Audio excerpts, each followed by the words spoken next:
Welcome to Dub Turbo 2.0. This will be the first tutorial video. We'll walk over the basics of all the elements. You guys brand new to beat production, you'll appreciate this the most. Some of you that have already been through a few DAWs or beat production tools, you might want to skip to the more advanced video, which is video number 2. However, for this first one, we're going to learn how to make a beat. We encourage you guys to watch, listen, and then pause. Do exactly what we do to replicate it, and you'll understand music theory, bar structure, beat patterns, melodies, sort of all at the same time on a kind of subliminal level as I teach you guys, and you're just doing and watching and doing and understanding through the process and going, aha, I get it. And then as of the second video onwards, it should be very interesting for you guys, and you'll fast track this and be able to max out the use pretty quick. So what we'll do first is understand this top part. Most of the stuff's pretty easy. New, simply opens a new canvas, open. We'll open a file that you've made, which we'll go over later in the video. Save as. We don't have a save and a save as, just a save as. And you can keep overwriting the file, or you can make versions of it. So you want to keep the bar 1, beat 1, first version that you made, save it as version, 1.dub project, and then as you keep working forward, you can do versions or keep saving it over itself. The views, you won't be able to see because I'm only recording the space on my monitor that shows Dub Turbo, not the whole screen, but this is the normal view that we're on now. Blackout view will make your background on your desktop black, so there's no distractions behind the app. However, the app won't change size, it'll remain the size. And then full screen will stretch the app to your limit, whatever it reaches first. So if you have a widescreen, it'll probably be vertical. Anyway, file name we've added now, so you know what file you're on and what's open. Metronome. This works in tandem with our tempo. So if we turn this on right now and press play, we're going to hear a ticker tick away at 120 BPM, and BPM stands for beats per minute. So you'll hear 120 in 60 seconds. Okay, and that depicts a lot of what the music that you're going to develop will sound like. We'll go over the tempos that are most commonly used in the different genres later in the videos. Right now it doesn't really matter. We'll stick to, say, 101. So go ahead and change yours to 101. Just click in there, press 101, and press enter. I'll take a quick note to say that we move 2 decimal places, and this is universal. So if you export or bounce tracks or export elements out of this and import it into any of the bigger DAWs out there, we follow their universal time clock. So if you make a beat at 101 in here, drop it into Cubase, for instance, line that up at 101, you'll hear the metronome in there tick away perfectly, and we match it up beautifully. So it's universal. And export simply exports whatever you've made to a 40:1 stereo WAV file. The bar count, right now it's at 2. We can grow it out to 199 now. And you don't really see much happening, and you won't until you have some bars in there so you can see what's what. But that used to take a long time to calculate. Now you can, it doesn't matter how many bars you can make random and odd numbers of bars. Everything's pretty seamless. So from the previous versions, that's a big improvement for us. People were getting stuck there a lot, and it was freezing the app on them a lot. Let's go ahead and start. These 3 tools are the most commonly, well, they're the only tools, but they're the most common in beat production, and they're shortcuts for pretty much everything. So the more I use this, the more I'm going to be using the keyboard instead of clicking on everything here, because there's shortcuts for all the stuff. So for instance, I press the letter P on my keyboard, and that accesses my pencil. O, right beside it, is the arrow, and the left bracket beside the P. All 3 buttons are right beside each other, so I can maneuver around those real quick. Here, it's the colon, just brings your ticker back to the start. L for loop, pretty obvious. The loop function is perfect now. The loop loops perfectly. Play, spacebar, stop, spacebar, record is right above your enter button. Try to make all the shortcuts very, very friendly. Control E opens and closes bars now too. So the first thing we'll do, click on a pencil, and whoops, I'm on a big bar count here. Let's bring this back down to 2. So we start, and just erase that. Pencil, click, and you have a bar. Click, hold, and drag, you have 2 bars. If this is open more, you can have longer, but we try to encourage you guys to use 2 bars when you're doing your loops and patterns to then group and grow from, or 1 bar if you're just going to do a quick little addition, like a little crash cymbal to drop a beat in, or a little roll at the end. You'll just want to add 1 bar.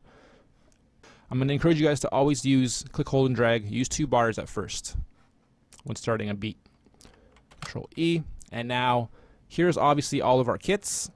They're all grouped nicely and named nicely, and there's a bunch of extra stuff that we've added, and we've categorized them in 2 different columns now because it's grown so much, and this was really sensitive. You couldn't really scroll too easily, and we've done that for both panels now. Okay, so you choose a kit. Say we'll go to Hip Hop 4.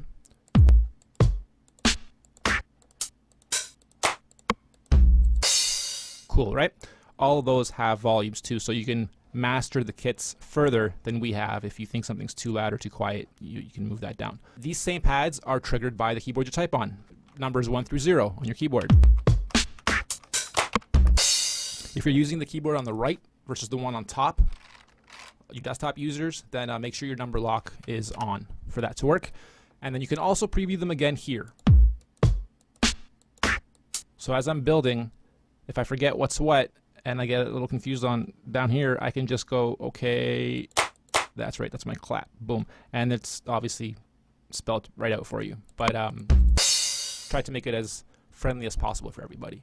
So we'll start off with a 101 BPM beat. Turn that off. And we'll do a little hip hop beat.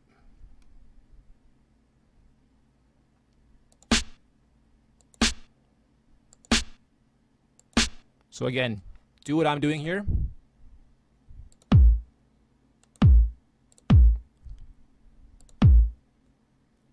And you'll have a very, very simple hip hop beat to start off with. I'm going to add one more here.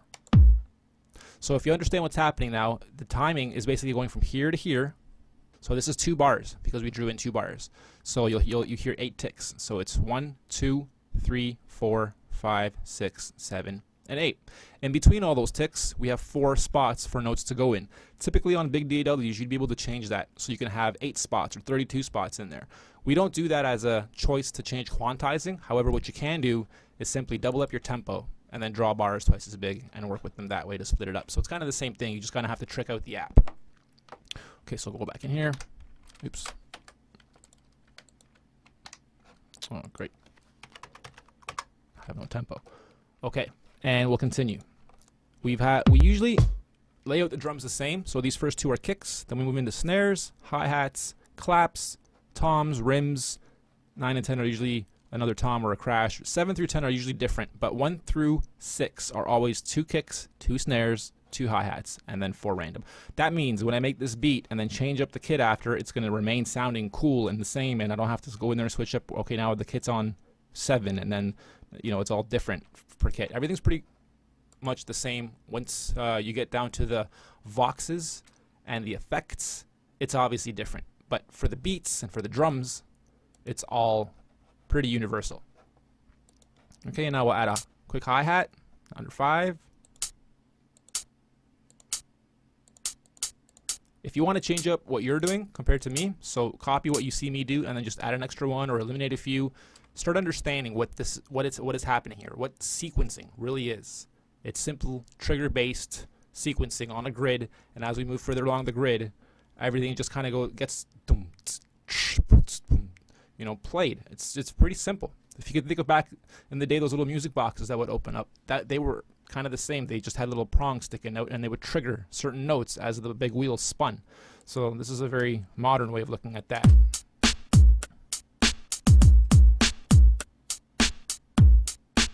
Notice the loop is now perfect. You can turn the metronome off now. That second one, I can do a few things here. I can simply copy that down now, or I can create a new pattern. So I'm on Hip Hop 4, and I have Crunk 2 on channel 2. If I hold down Shift right now, I click on them, and then hold down Shift, and then click, hold, and drag downwards. Now I have 2. So now I have that same pattern on number 2.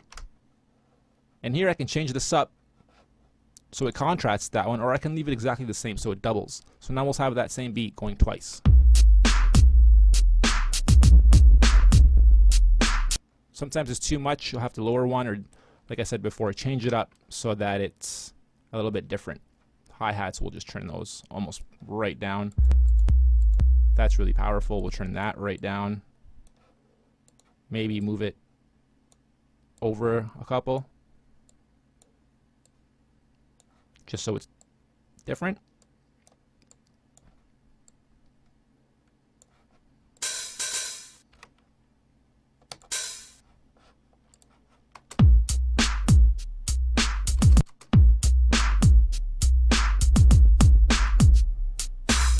That snare is just kicking my ass. Turn that down.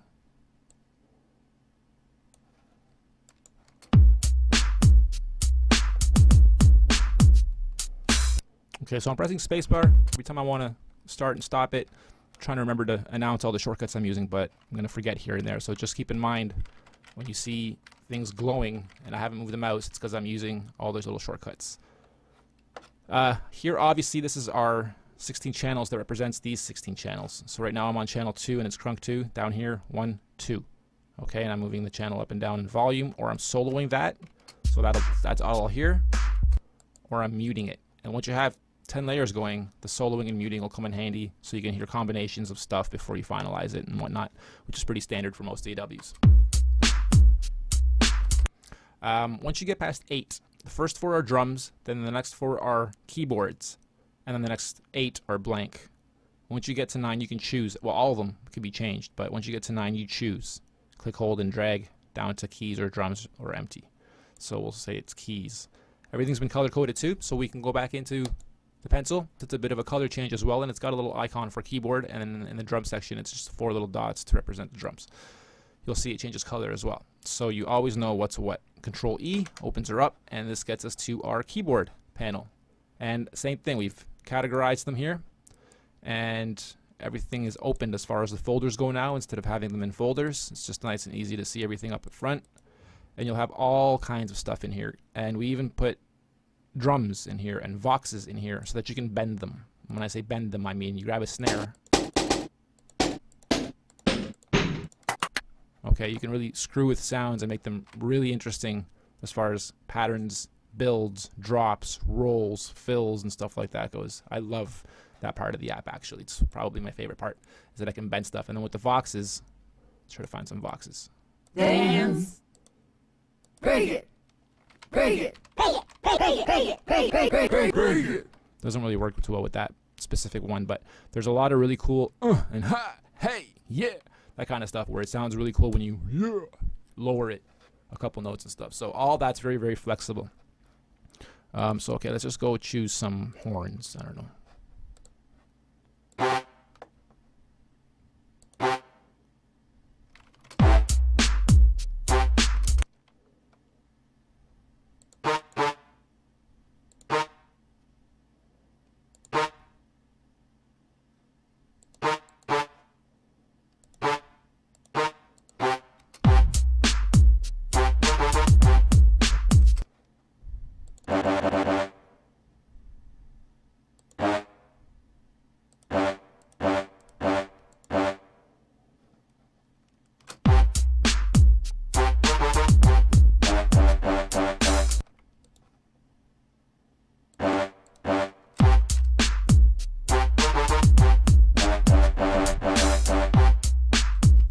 Nice and simple.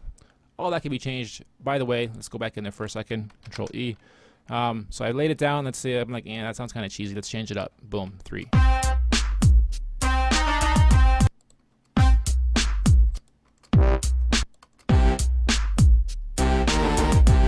Say I like that, and let's say I'm like, you know what?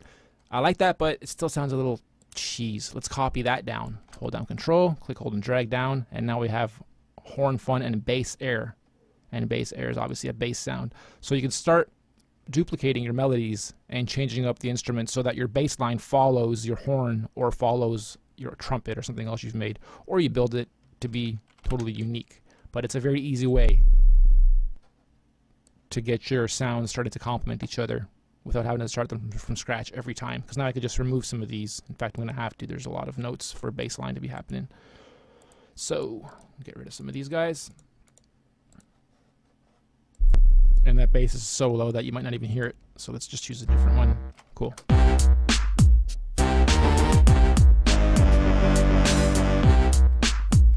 Not bad. Keep going. Oftentimes, most producers will tell you it's almost like an artist drawing. You kind of see what you want it to look like once you're done, but you have no clue how you're going to get there. But you know it's going to sound good. You know the patterns in your head or whatever's kind of fumbling in your head. nothing's really set, so it's not like before I started this track I know exactly what it's going to sound like and I'm just going to go ahead and do it. You'll go through that too. Everything's a creative process, and it's all, hey, that sounds great, or that's crap. It's, get rid of that hook and start something else. And so having said that, a lot of it's exploring the sound kits and the sound library. Some of the sounds are short, sweet, some of them are longer. Unfortunately, it's not sustainable samples, so it doesn't matter how long you hold the note for, it's just going to trigger the sound and play it. And that's that. So we've made everything very diverse, and you have a lot of variety of stuff that's short, long, panned, echoed, not echoed, raw, and complementing itself. Once you have a lot of layers going, it's really, really full and stereo imaged and nice right from the get-go. So you don't have to worry too much about the mastering and compression process afterwards. We do a lot of that for you right up front because the kit library has been built that way to be very flexible for you. Okay, so let's continue finding a good bass here. It's not bad. Probably have to turn that down. That's the horn. There it is.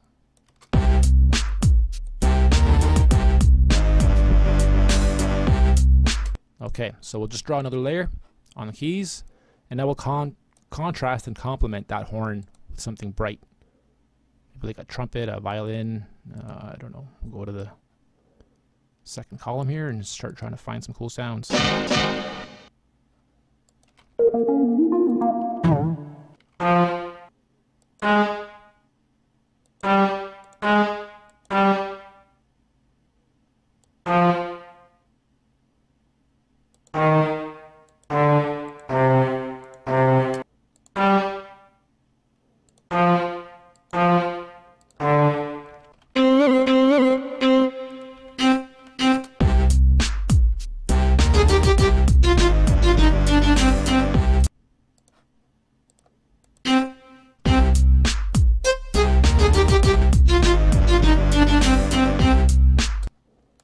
Okay, coming out kind of pretty cheesy, to be honest. I'm not too fond of it, but just for the sake of the tutorial video, we'll keep going with it. Going over some of these, just making sure I haven't forgotten anything. Obviously, clicking the edit button opens the bar. You have to actually have a bar selected. You can't just randomly start clicking edit. So choose a bar, then click edit, or choose a bar and Control E. And then Control E again to close it. The loop is pretty self-explanatory. You click on loop, it gives you nodes that you can drag. So let's say you only want to hear this part, and loop just this little tiny bit.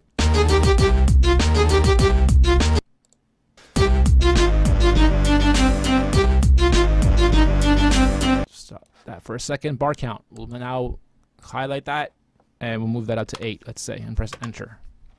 Now we'll have to obviously move our loop node out, and we can drag all these over and copy them now. And we used to have to do this at one at a time. So I'd hold down, I'd grab one, I'd hold down shift, click, hold, and drag, and I just made a copy.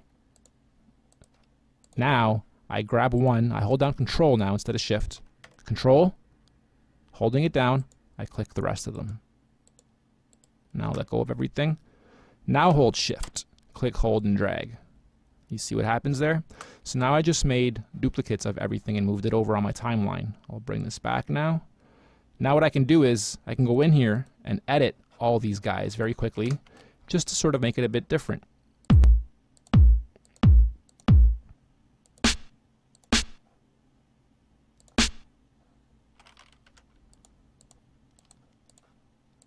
And we'll kind of try to do that on all of them.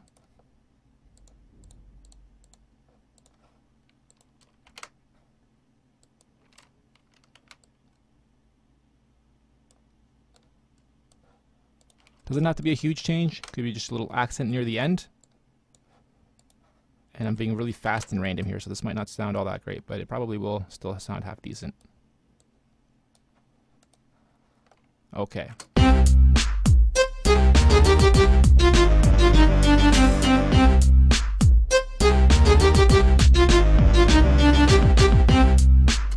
And then when we do this again, you can change that last part up even more. So let's do that actually. Again, I'll do really small changes just so you guys are getting it. Okay, I held down control. I clicked on everything. I let go. Then I held down shift, click, hold, and drag everything over to copy it. Now here on this first one, I'm going to add a little crash. That's on the last one. I know my way around it. That's why I knew where to go right away. But you'd find yourself a kit that has a crash. Usually it's on this last pad. and then just add 1 right there. So that means once the beat gets to here, psh, it's going to add a nice snare there. And then here, I'm going to just fill this right in.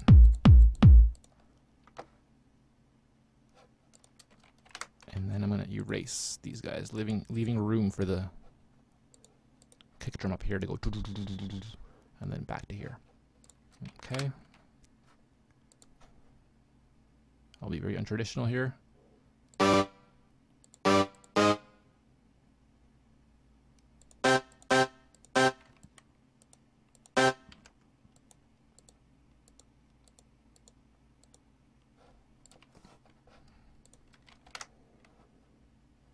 Leave that alone.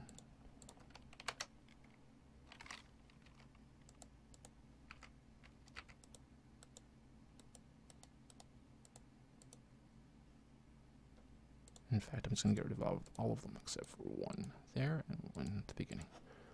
Okay, so now we have a nice 8-bar loop going.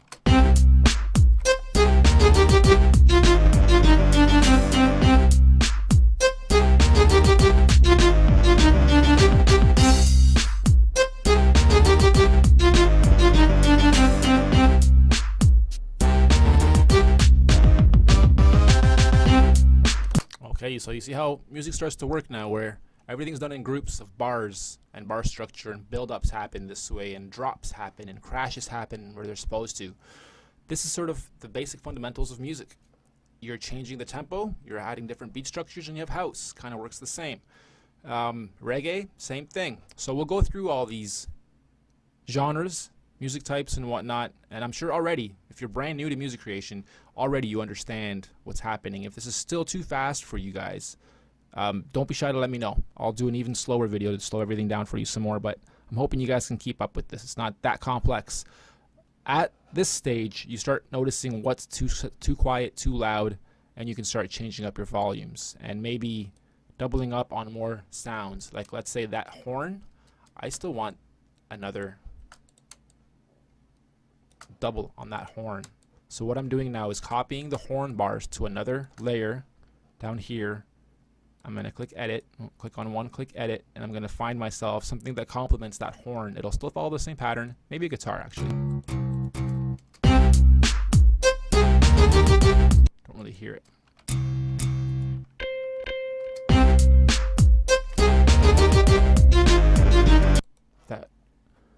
That first horn is way too loud.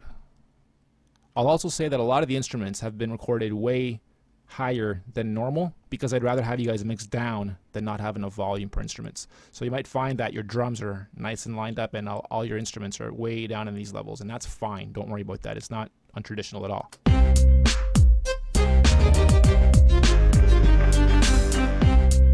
It's not bad. Okay, maybe the same thing for that violin. Maybe I want to double up on that violin. Maybe have a violin going alongside oh, it doesn't really matter if you're just going in there to change the sound type, not the actual notes. I can click on any of these bars on this layer and click edit or Control E and just get to whatever sound I want and change it, and I'm good for that layer. It won't just change that one bar and everything else will be whatever it was before. Once you change it here, it's good for the whole layer. So you're like, okay, layer, well, this one 9, I want to change it.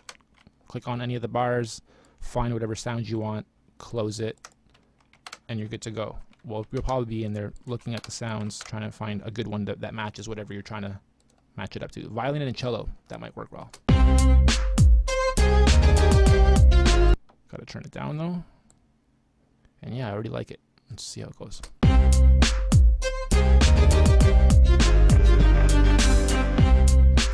Another thing you can do, I should have saved this, or I should save this for the advanced video, but it's not that advanced, is chording. If you know how to chord, and we have chord charts in the members area as well, I'm going to make new ones too that go over actually all of the chords, all the majors, all the minor, everything. You can chord very easily.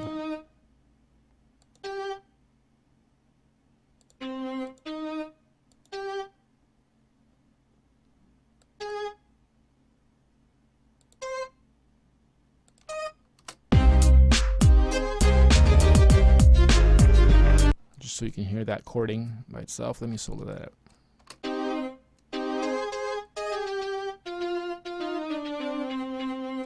Okay, so you can chord really nicely. Because the samples are trigger based, not sustaining samples, the chording won't work on everything, obviously. And not every instrument sounds good chorded. Not every, like bass lines you can't really chord. You know, certain elements or leads you can't really chord too well. It starts sounding muddy. So be choosy with what you chord if you are going to go that route. Also, at this stage, you can start, like I was saying before, you can start muting stuff so that you get little combos going.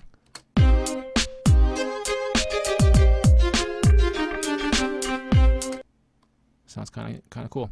You can mute those, just get the horns and the low end going.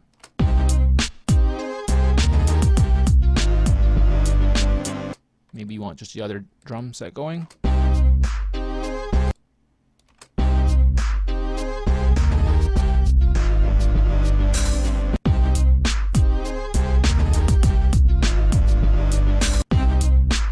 So there we go. I'm gonna leave it there for this video. Hopefully you guys did what I did and you have the same beat going on. What you can do now is save your file. So we'll do that as a last step and then open it. So we're gonna save.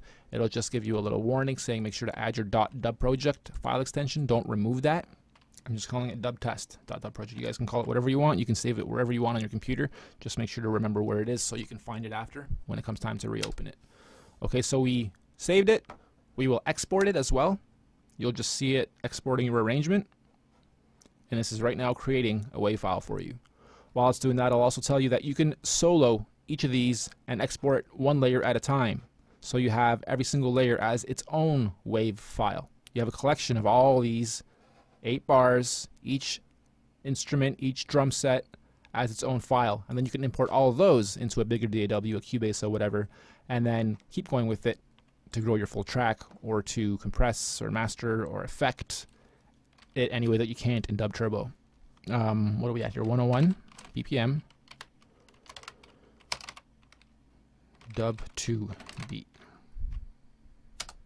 To demonstrate, I'm going to restart the app and then just go to open and go find the file, dub test. You open it. If you press play, nothing happens. There's a very simple solution, and that simply is to click on your loop and then just drag your end loop node and place it again, just anywhere. Just drag it and then re-drop it where it's supposed to be. It should be fine. Otherwise, what sometimes tends to happen is it'll play this first set of bars and the ticker will keep going, but you won't hear nothing. And you'll be like, why is it only playing my first bar? Okay, so this opened. Let's go look at our beat that we made. And double click, and there we go.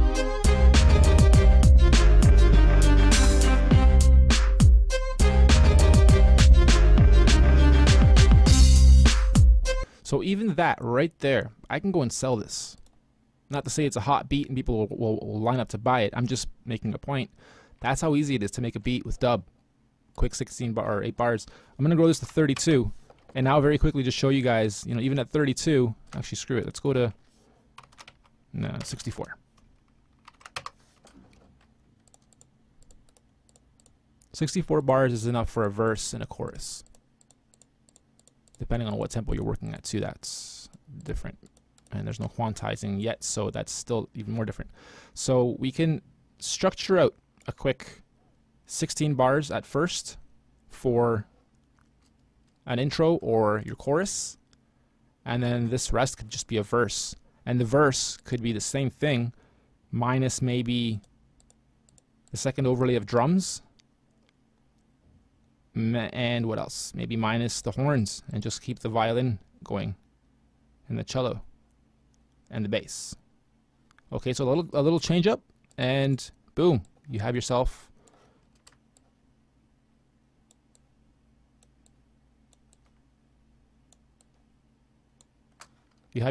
chorus and more than enough for a verse. So you export that, bring it into a Cubase or something else, add your vocals, and there's a full track for you.